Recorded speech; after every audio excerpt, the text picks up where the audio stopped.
In this video, I intend to review the advanced I statement feature that can be found in the situation summary. I've created a situation called I statement just for us to play around and to explore the I statement feature. I've made some selections of feelings and needs, and if I scroll all the way down to the bottom, I see a statement that reads Advanced I Statements, and then a little plus sign, Create New I Statement. So I'm going to tap on that, and that takes me through to the I statement tool. So before we get into the tool, I wanted to review the instructions together with you. You can see prominently the little I and I statement instructions at the top. That's to make it extra easy for you to find this set of instructions. So I tap on that and it opens a window in which we can view the instructions. The piece that I want to emphasize for now is that an I statement is a positive expression of what you're feeling, what you've observed, what you need, and what you're requesting. So in essence, there are four components to an I statement. There are your feelings, in other words, what you feel in our bodies rather than what you think in relation to what you observe. There are your observations, what you observe as in see, hear, perceive, separate from your judgments, evaluation, or interpretations. For example, I heard her laugh when I spilt my coffee on the table. That's just a neutral description, and we always want to be as neutral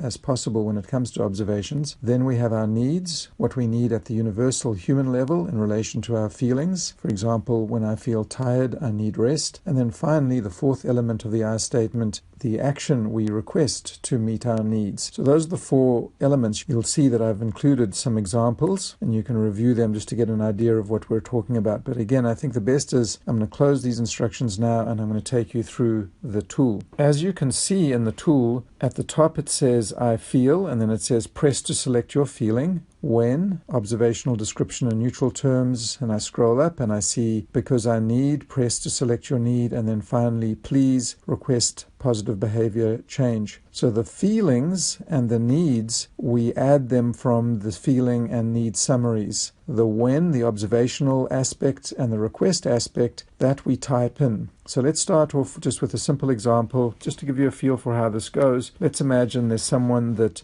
interrupts you. So you may say, I feel, and then you select from your situation summary, your feeling summary. You can see here all the feelings that I've just pre-populated to give me something to play with. So I'm going to go with I feel frustrated. Now the minute I tap frustrated, it gives me an option, the and, to add a second feeling, but for now I'm going to leave it at just that. And I'm going to add the observational text being when you talk before I have finished my sentence. So as you can see, I haven't said I feel frustrated when you interrupt me because that's judgmental. I've been observational. I've just described the behavior in neutral terms. What I observe is that this person talks before I have finished my sentence. And what's my need? And I move to my need and I tap to select that, and again it brings up my choices, and I'm going with I need to be heard. Again, there's an option for a second need, but I'm going to stick to just a simple I statement. And then I end with my request, and my request is to please let me finish first before speaking. So there you have it. So again, I've tapped to remove that gray keyboard, and the important thing is you do want to save at the bottom. So I save, and it saved it for me. It brings me back to my situation summary, and now you can see down at the bottom there I have an I statement. I feel frustrated when you talk before I finish my sentence because I need to be heard. Please let me finish first before speaking. Now, it's not to suggest that in real life you're going to use this formulaic structure in exactly the same way, but this preparation of thinking beforehand, what am I feeling in regard to what am I observing? What is it that I need as a result of this observation and the feelings that are stirred up? And what's my positive request? All of this is helpful information to go into a conversation with another human being and to be able to express yourself in a positive manner.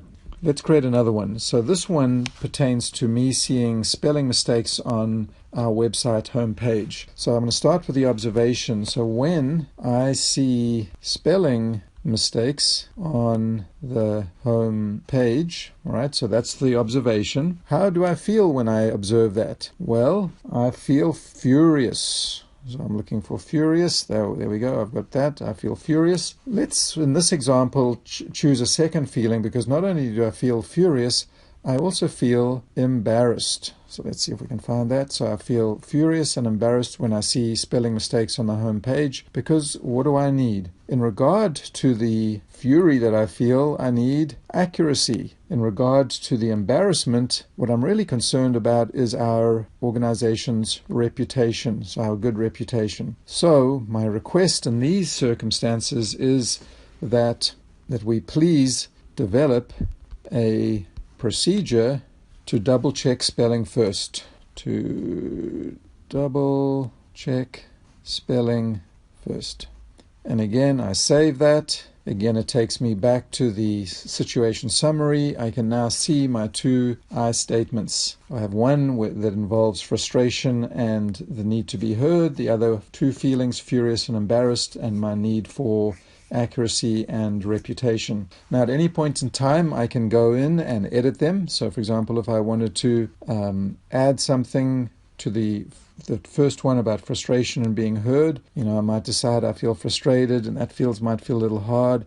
I might say I feel a little, sad, right? That the person doesn't allow me to finish my sentence first. So there's not only am I frustrated, but I'm also sad. And I might decide that I need respect. That's the need that I have when I'm feeling that sadness. And I click save, and then it will update it.